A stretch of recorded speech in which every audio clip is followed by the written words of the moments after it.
আপনাদের চ্যানেলে দেখানো বেশ কিছু অংশ দেখেছি। আমি খানাকুল 1 ব্লকও গেছিলাম, ভিডিওর সাথে কথা বলেছি এবং খানাকুল 2 ব্লকের ভিডিওর সাথে কথা বললাম বা এখানে সমস্ত কর্মদক্ষরাও ছিল মিটিংয়ের স্থানে।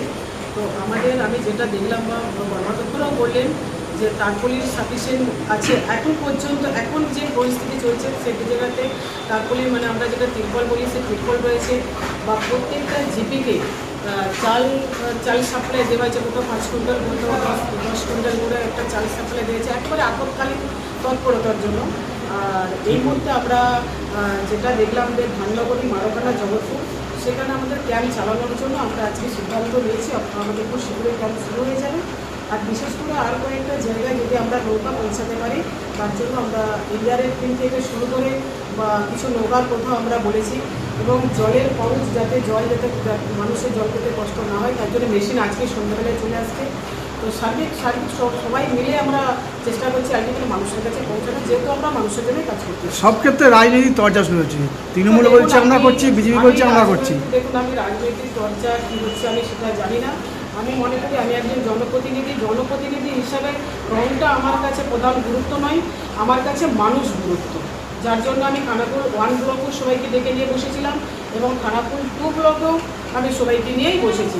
তাহলে যদি আমি রং দেখতাম তাহলে ইন্ডিভিজুয়ালি আমি ভিডিওদের কোনো একটা জায়গায় দেখে মিটিং করে আমি বেরিয়ে যেতে পারতাম। আমি আরামবাগে ডেকে নিতে পারতাম, গোহাটে ডেকে নিতে পারতাম, কিন্তু অ্যাজ এ জনপ্রতিনিধি হিসেবে মানুষের জন্য আমাদের কাজ করা আমার কাছে রং প্রাধান্য নয়। প্রথম থেকেই বলে আসছি আমার কাছে জনপ্রতিনিধি আমরা মানুষের জন্য প্রতিনিধি। দেখুন, আমি অ্যাজ এ সাংসদ হিসেবে আমি সবার সাংসদ। দিদি, আর একটা অভিযোগ আছে, বাঁধ মেরামতি নিয়ে অভিযোগ আছে। তাহলে আমি নিজে আপনার প্রশ্নের উত্তর আমি দিই।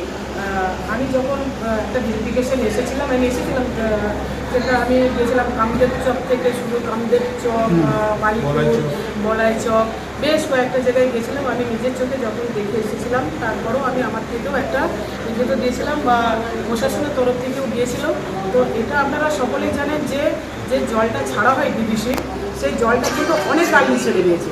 আপনারাও জানবেন যে এটা কিন্তু আমি একদম ওভারলুক করে বেরিয়ে যাচ্ছি না বা আপনাদেরও অজানা নয় যে যখন জলের প্রয়োজন তখন কিন্তু আমরা পাই না বা এত তাড়াতাড়ি কখনই আমরা জল ছাড়তে দেখিনি।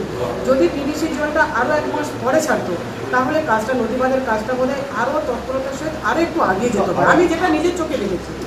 আরও আগে করা যেত। দেখুন, আর একটু আগে যেটা করা যেত, দেখুন সব কিছু একটা প্রসেস আছে। একটা টেন্ডার প্রসেস, একটা সময় লাগে। টেন্ডার প্রসেস হতে ওয়ার্ক অর্ডারের পর কাজে লাগানো। তার কাজটা শুরু হয়েছে কিছুদিন হলো, তার মধ্যে কিন্তু এমন একটা জল আসলো, হোকা যেটা বান আসলো, সেটা বেশি ছাড়া জল, এটা তো অস্বীকার করার জায়গা নেই। ওই জলটা যদি না আসতো তাহলে বোধহয় আমরা অনেকটা আরও বেটার জায়গায় থাকতে পারতাম।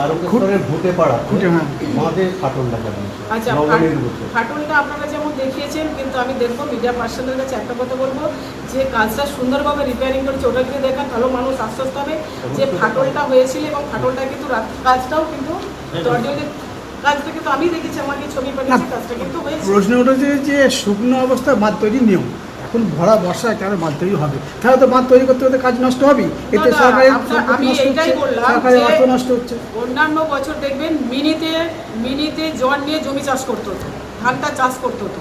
এবছর যেমন বর্ষা আগে এসেছে উপরন্তু যদি জলটা বর্ষার আগেও কিন্তু জলটা ছাড়া হয়েছে। যদি ডিবিসির জলটা ওইভাবে আরও আগে না আসতো তাহলে কাজটা বোধহয় আমরা হয়তো 100% না হলেও 50% কিন্তু কাজ এগিয়ে যেত। এখন আরামবাগেই রয়েছে প্রাণ আইভিএফ ফার্টিলিটি সেন্টার। নিঃসন্তান দম্পতিদের মুখে হাসি ফোটানোর বিশ্বস্ত প্রতিষ্ঠান প্রাণ আইভিএফ ফার্টিলিটি সেন্টার। দক্ষিণবঙ্গের মধ্যে সর্ববৃহৎ এবং সর্বপ্রথম এআরটি গভর্নমেন্ট রেজিস্টার প্রাপ্ত আইভিএফ সেন্টার এখন আরামবাগেই। অল্প খরচে আইভিএফ পরিষেবা, বন্ধ্যাত্ব চিকিৎসার এক অভিনব অধ্যায়। প্রাণ আইভিএফ ফার্টিলিটি সেন্টার একেবারে অল্প খরচে পুরুষ ও মহিলার বন্ধ্যাত্ব পরীক্ষা, বন্ধ্যাত্ব চিকিৎসা সবকিছুই হয় আমাদের প্রতিষ্ঠানে। সুচিকিৎসার মাধ্যমে মা ও বাবা ডাক শুনতে পারবেন নিঃসন্তান দম্পতিরা। তাহলে আর দেরি কেন? আজই যোগাযোগ করুন প্রাণ আইভিএফ ফার্টিলিটি সেন্টারে। ঠিকানা বসন্তপুর, আমতলা, 2 নম্বর রেলগেট, আরামবাগ, হুগলি।